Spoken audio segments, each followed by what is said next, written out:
Yeah, I'm doing my shit up on live TV, YouTube. It's live. You'll be watching it. If you're watching, it's going to be videotaped for you. It won't be live, but that's the deal. If you're not here, you don't see it live. Can't help you with that one. This is about hospitals closing down and the rumors of them closing, and they haven't started yet.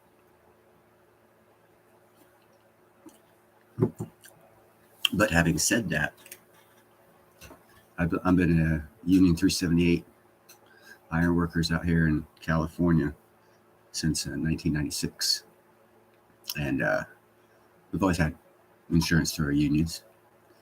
But here recently, in the past month or so, the union has opened up clinics, 3 clinics in the Bay Area, only for union iron workers. In other words, our money is starting to shift from going to insurance companies that cover us to we're either that or we're paying wanting to check the contract, or we're paying more to have these clinics open up that service only iron workers for medical. Or my union knows that a lot of hospitals are going to be closing down, and they are looking to subsidize our medical with having our own clinics already opened up. I don't know if that's true or not. It is just interesting that we have 3 clinics in the Bay Area, North Bay areas, East Bay and North Bay, since that's where 378 is located. Clinics that only operate to service union iron workers' healthcare instead of insurance. You go there, pretty much everything's free. It's an interesting concept, but what I'm seeing is a possible paradoxical shift in insuring people, because what that does is that now denies me insurance if I leave the Bay Area and my union doesn't have an insurer where I want to go to retire or whatever. So it's going to be interesting on how this plays out. But I did want to let you guys know the union iron workers, and they most likely all across America, are doing the same thing. They're opening up clinics specifically for union iron workers, and that has never happened before.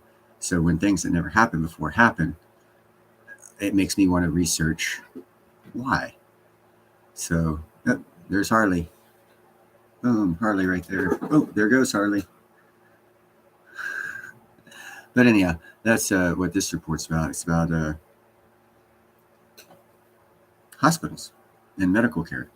And I'd like to know, and you guys can leave in the comment, if your employers, if they're large enough, small employers, mid-sized employers probably won't do this, but larger employers probably will have their own medical facilities for their employees rather than doing the insurance hospital thing.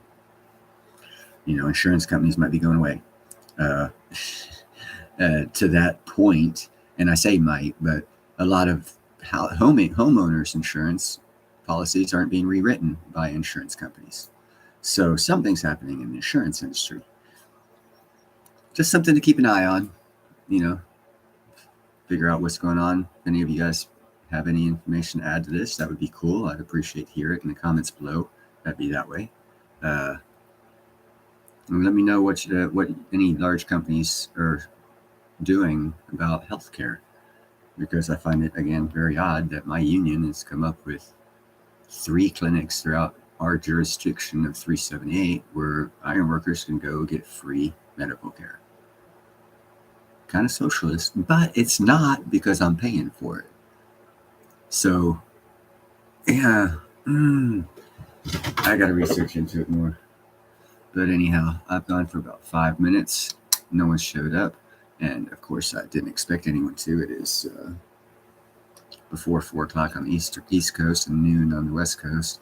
So people probably aren't home yet. But again, check into the hospitals if you have any insurance or hospital stock. It looks like you might want to look a little more seriously at those, and possibly changing over to something that isn't as sketchy. Because once things happen that I just told you about happening, where unions start taking care of their own members by opening up their own clinics where they don't have to go to hospitals. See, I got curls. Shouldn't need to quit curling. But that's Never. I've been a union iron worker out here for 30 years. That's never happened. 27 years. 96. Yeah, 27, 28 years. Almost 30. But anyhow, you guys have a nice night. And I just wanted to bring that up to you. I found it interesting. Everyone's talking about uh, crazy stuff, hospitals closing and in trouble and financial trouble, all that stuff. And I was like, wow, is that maybe why my union opened up clinics that don't service iron workers that we'll be paying for? Because it'll be a sure thing for health coverage and not a, hey, is the hospital open this week kind of thing. But, it was very interesting to me. I see someone showed up. Attila, what's up? Yeah, I was just running my mouth about my private, not public, private union, ironworkers in the 378 district of Northern California have opened up 3 clinics that service only union ironworkers. And from my understanding, it's 100% free. Not 100% free. It's no out-of-pocket expense. We actually pay for it in our contract. Money that we get per hour goes, certain percentage goes to medical. But I just saw a report about Ninja, actually. Travis just did a report on hospitals closing or being in financial trouble on like one out of 5 or 1 out of 4 possibly closing. So, hey, what's up, Frankel? So it just it is a great idea, but this is California 378 ironworkers, and if they cover full medical for the ironworkers, that's great. But I'm 55 and going to early retire here within 12 months and move to Alabama, and I'll be cut out by location. So there's lots of issues. But as far as all of us working out here in California, in the Bay Area, California, it is a good thing. It'll also help for workman's comp, because if we have our own private clinics that we go to, it doesn't have to be entered into the paperwork on workman's comp. We can take care of it off the books. As far as insurers' books go, if it's a non-insurance claim, which these 3 clinics provide. So I could see them doing it for a business plan to help the union companies lower their workman's comp and regular insurance by using the clinics that the iron workers are actually paying for. Because like Tilly says, sounds great. Yeah, it does sound great. But big money doesn't do anything for us for nothing. They don't think just of us. They're thinking, well, we can sell them on, yeah, they can go there for free. There's 3 clinics. But on the flip side of the coin, companies can take iron workers there instead of the hospitals. So therefore, insurance ain't involved. So I'm not saying on every case, ones where 911 are called, 911's called, ambulance comes, whatever, they go away. But on like a cut that just needs a stitch or 2, instead of it costing a workman's comp claim, they can go to our clinics and probably, and I don't know for sure, but it sounds like that's what they're going to do. Because, you always, when you think of something, you always got to think of the other person's point of view. What's the company's objective? And it's never going to be just to help the guy out. There's other objectives. They're getting paid somehow. And what's probably happening is in the contracts, a certain percentage goes to cover medical, which is going to be a hell of a lot less than workman's comp.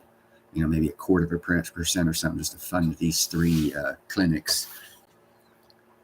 It's but it's interesting to me that that's happening at this time in history, because things are already weird, and this just makes them a little more weirder. I mean, I'm covered because I got VA. I can go anywhere in the world. If there's a military base, I have coverage. But, not everyone's been in the military has that benefit. So it's going to affect a lot of other people. And that's kind of sort of what I was getting at. I don't have any new coin to show. I do have one coin I've had for years that I really love.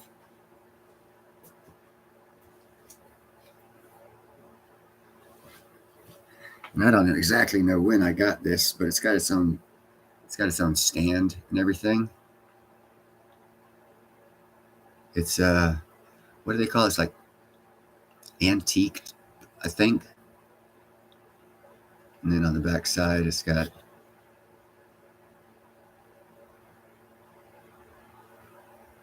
maybe you can see it all. I like that coin. I don't even know the date on it. E pluribus unum. I think it's a quarter. United States of America, yeah. It's a centennial quarter, or dollar, excuse me. And 1921 to 2021. You see that reflection in the glasses? Sending Morse code, sending Morse code. Hey, Finding Kino. Seen you on Sal's show. I was just showing off my pretty coin. It's a collectible. I don't do many collectibles, but this one was cool because it's kind of like, it looks like it's black on the outside, but it's just like antique to make it look darker. And that enhances the inner portion, the actual artwork. Thank you very much, Attila. Yeah, and that's my only numismatic. I think is how that's pronounced. Because silver's silver, platinum's platinum. Actually, I don't have any platinum coins. I only get platinum in bars because I can't afford it. Can't afford gold. I can't even afford platinum. But I still get 5, 10 gram when I can squeeze it in. So, has anyone here, Attila, Finding Kino, or Frankendale bought any platinum? I've been selling it. I'm trying to get as good as be a salesman of platinum as Andy Scheckman is at selling silver. I've got a ways to go, I know. So, or not only have you bought any platinum, but have any of you heard of, well, for those of you that are in America, companies starting their own clinics for their employees?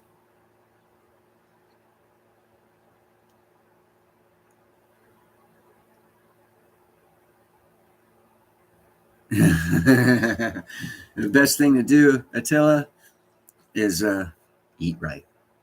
And don't think that what you're buying is good. Check it out. Because during the COVID thing, and no one knows about this because it wasn't talked about, a law was changed saying for supply chain issues come up and major companies can't get the exact ingredients that they need for their product, they can change ingredients and they don't have to change the label of the ingredients. And that law was passed last year. So be careful. I mean, you can't even read the ingredients now. You really got to research that, or go to the farmer's market and your local butcher. You know, that's what it's come down to. Hey, Crispy. Yeah, well, we're not staying on long either. This original talk was about my union in the North and East Bay starting 3 clinics that'll 100% cover all of our medical without any out-of-pocket expense, on top of our insurance, which I find highly unusual. I think our insurance or the insurance companies might be going out of business, and that's why hospitals might be closing along with their financial problems.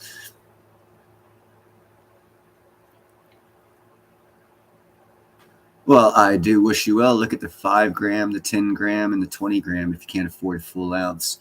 I'm getting to an ounce eventually.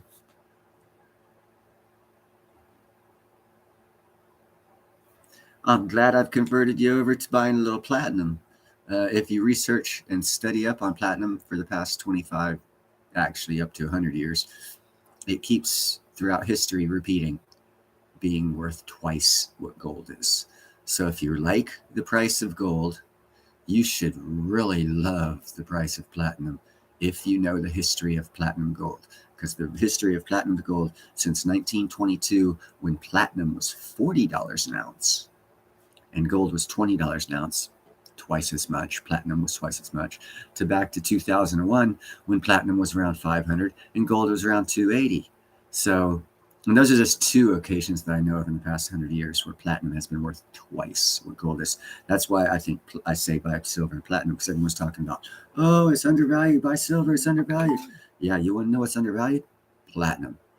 Research, do the history, research it. You'll find out. You'll be like, holy shit. So if I can wait long enough, I can take $1,000 and turn it into 2 ounces of gold when I wait long enough. And I'm only spending $1,000 rather than $4,000 to get the 2 ounces of gold now. So why don't I spend that $4,000 on 4 ounces of platinum and get 8 ounces of gold later? History It's a kick-ass thing. It repeats. And not only does it repeat, it's going to be happening soon. That's why I'm pushing it. I've been pushing it for about a year and a half. It's got a little bit longer to go before it happens.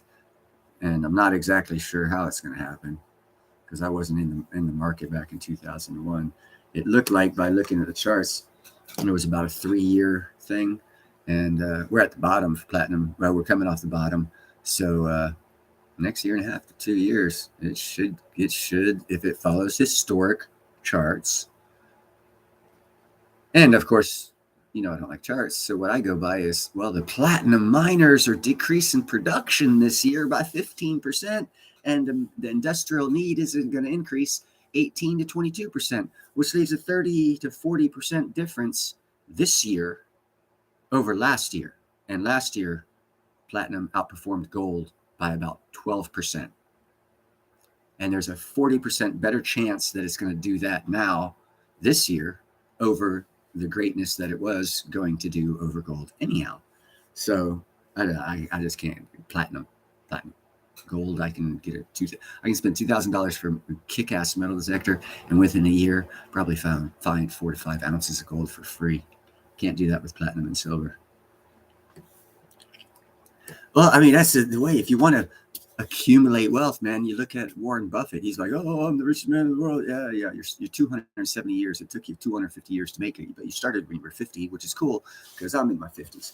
But you do longer term. You don't look to trade or be a trader or a short-term investor. You got to look at long-term charts. And that's why I was telling someone else, 15 grams of platinum that I have will probably get me 1 ounce of gold in a couple of years. All I own in my entire collection is 15 grams, a 10 gram and a 5 gram bar. And I most likely will be able to get 1 ounce of gold in a couple of years from that platinum. It cost me $800. In a couple of years, ounce of gold will be like 3,000, and I'll have paid $800. That's how you increase wealth. You buy. I mean, right now, in all honesty, platinum is 25% of its price to gold, because historically, it's twice gold's price. Not only that, if you look at the coin, the sovereign mint of America puts a $100 value on the platinum coin and only a $50 value on the gold coin. So the U.S. sovereign mint values platinum at twice the price of gold as well. The only thing that hasn't caught up is the physical price. But with so many entities out there saying it's worth twice what gold is, it's only a matter of time before physical price catches up. And you can quadruple 3 times your money on investment.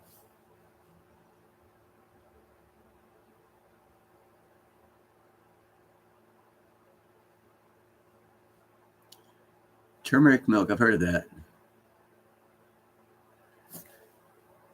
Okay, I got you there. I do huge glasses of tea because the Scottish guy in me. This is how big my tea mug is up on my face. It covers my head. It's a pretty big tea mug. As far as tea mugs goes, it's probably 3 Scottish tea mugs. I use local honey and I grind my own cinnamon.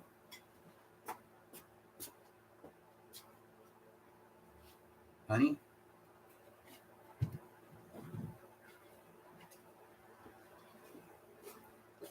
And cinnamon. See the angle at it? I do it like this. I 4 cups a day with cinnamon and honey. I too have not been to the doctor in a couple of decades, but I try to eat as best as possible. I still hit Nation's Giants. Their cheeseburgers are huge and real thick, not like the McDonald's stuff, but I still think it's crap meat, but it's very good and filling, and it's not as crap meat as the McDonald's stuff. That's, the burger that's about that thick and about that big around, and they stick all this other shit on top of it in the big bun. So yeah, you are what you eat. If you research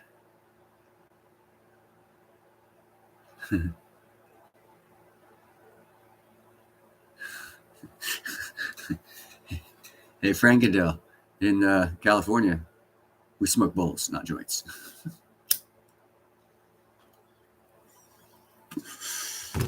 And one day I'm going to get in trouble for that, but I'm on the end year of my career, so I don't really care if any union official sees me smoking pot on YouTube. My channel's not that popular. After I retire, I might send them a copy.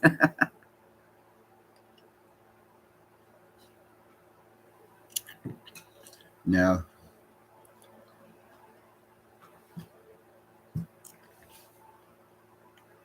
Yeah, I like fresh ground cinnamon because, again, I don't trust anybody.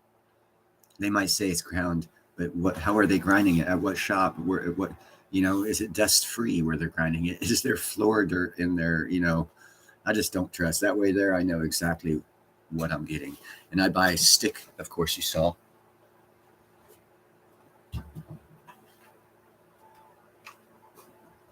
Stick cinnamon.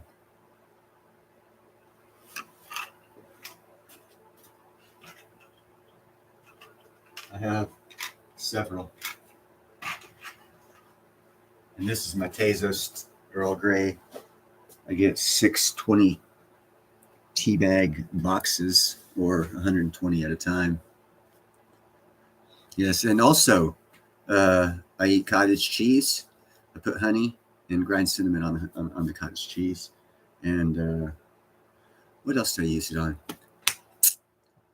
I'll think about it here shortly. I don't know. Honey. No, I just mostly drink honey. But it is manna of God's. It'll keep you healthy. It'll help. I think. Oh yeah, and I squeeze lemon in my tea as well. So I have lemon, cinnamon, and honey in my tea. 4 cups average a day.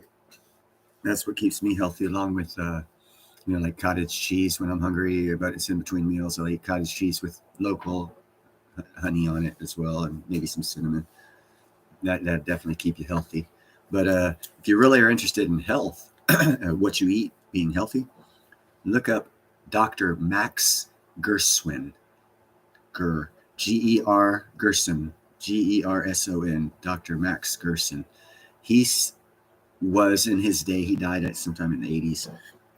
He was in his day the man on nutritional medicine, for which if you do go to a doctor, ask that doctor, hey, how many hours of nutritional medicine did you take in your 8 years of college? And he'll say, what's that? Pharmaceutical companies paid for my college. So we only learned about drugs to give you. We didn't learn about what to eat to keep you healthy, because there is no nutritional medicine taught anymore. It's out the window. But if you do research Dr. Max Gerson, you will find out that nutritional medicine is the way to go to keep yourself not only healthy, but free of all kinds of diseases and shit. This little guy here is going hog nuts. He's just running around my feet doing all kinds of crazy stuff. Like you see me looking down, it's him. He'll run up on my foot and attack it and then run away.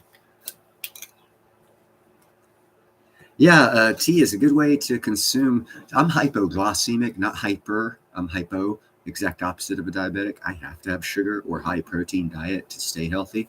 So that's where I actually put sugar in my tea. But I was drinking too much, sugar in my 4 cups of tea, and it was bothering me. So I cut my sugar consumption in half and started adding honey. And then I said, this is like 6 or 8 years ago when I started really thinking more about my health. Before I turned 50, it was in my mid 40s, so it might have been like 10 years ago. And I cut my sugar take in half and replaced it with honey, natural organic honey, and cinnamon with lemons, and never looked back. I haven't really been sick or anything. It really helps keep you healthy. But anyhow, I did want to keep this short, and we're at the 25-minute mark. I appreciate everybody who came in. Make sure to like, share, and subscribe. Buy some silver, some platinum. Be kind, helpful, and grateful, because it's better than being a jerk.